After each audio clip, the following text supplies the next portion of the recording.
The BritPack is a new organisation loosely modelled on the United States Conservative Political Action Conference. Of course, here we've got the Conservative Party. They don't have that in the States. So we call it British Political Action Conference. And the purpose of it is to start generating and facilitating discussion, debates, and the exchange of ideas and opinions across the centre-right, as we, in fact, were talking about just before the break.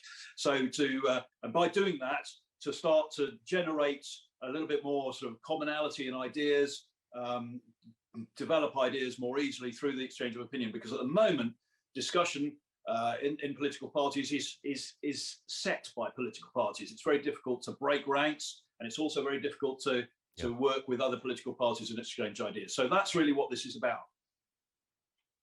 I mean, how many other people are kind of, I don't mean specifically, but is there a big group of you?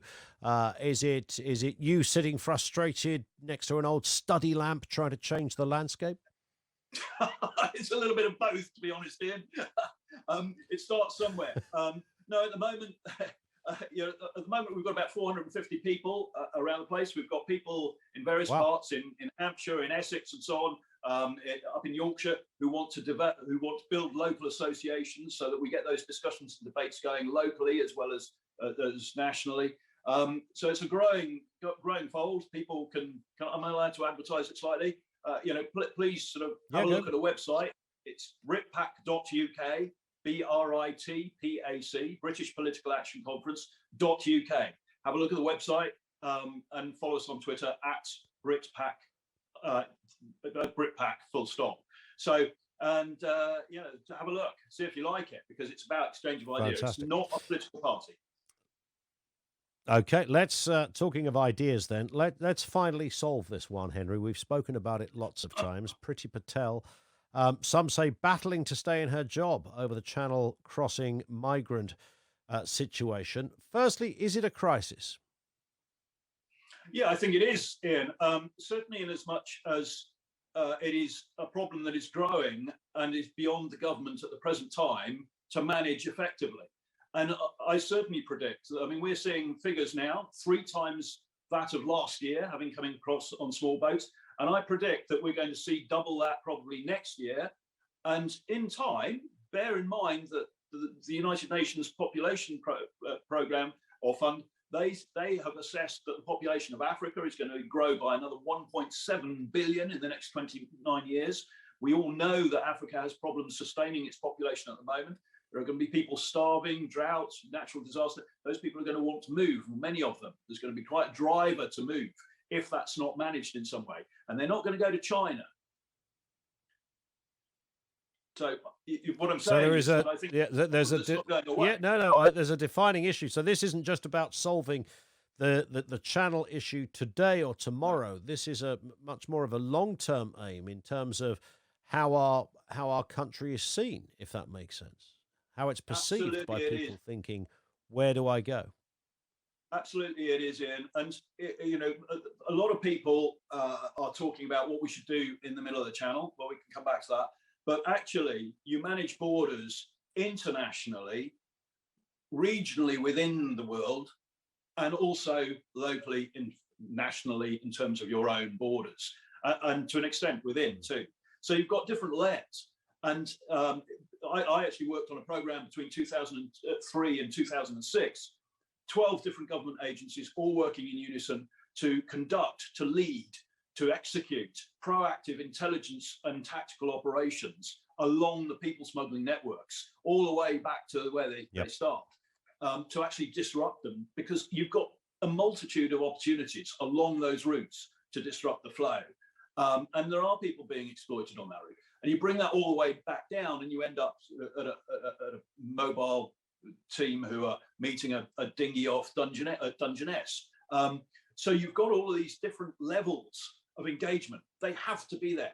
They all require diplomatic engagement. They all require legislative facilitation. And frankly, the Borders and Immigration Act that's now going through Parliament is not good enough for it. You've got all sorts of things in there. The European Convention on Human Rights, for example, says that if you stop somebody at the border, you have to give them a written reason as to why you're stopping them and sending them back, but you also have to give them a right of appeal.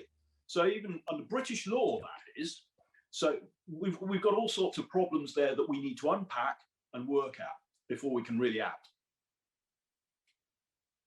Well, what do you say when the argument comes forward? I hear this constantly, that actually we have few. It's the optics at the moment. It's very visible.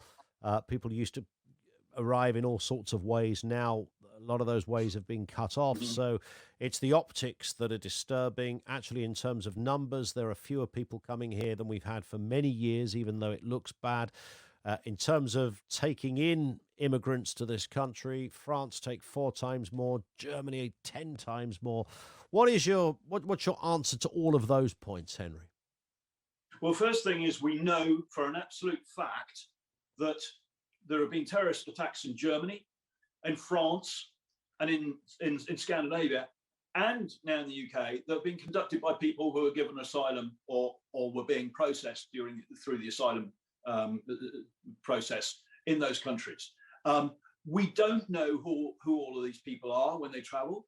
When I was working on what was called Operation or Project Reflex back in 2003, 2006, as I mentioned, we tracked 4 people who were from a fundamentalist jihadist group who were moving to a Scandinavian country through southeastern Europe with the purpose of recruiting terrorists in that country. Now, that's the minority of these people, but nonetheless, we don't know whom about 75% are, and we cannot corroborate their stories.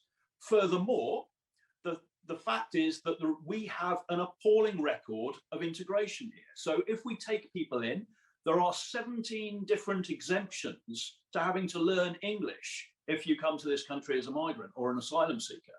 So, in Denmark, you have 2 years to learn the language. We don't even have that requirement for asylum seekers or their family members. So we end up with ghettos and segregation in society, which is frankly destroying the cohesion of British communities. So we've got all sorts of threats here, and it's not always the fault of the individual. And finally, Ian, most of these people, 99% of them thereabouts, are economic migrants. That, to me, is the fact of the matter. If we were to open an asylum processing or application centre, for example, in France, and somebody comes to that and we said, you can't apply when you get to the UK any longer, you have to apply in this centre in France, a British centre to process these. We could say to them, first of all, you are in a safe country. Therefore, you're not being granted asylum. You are already in a safe country, and therefore you should be applying here. Point 1.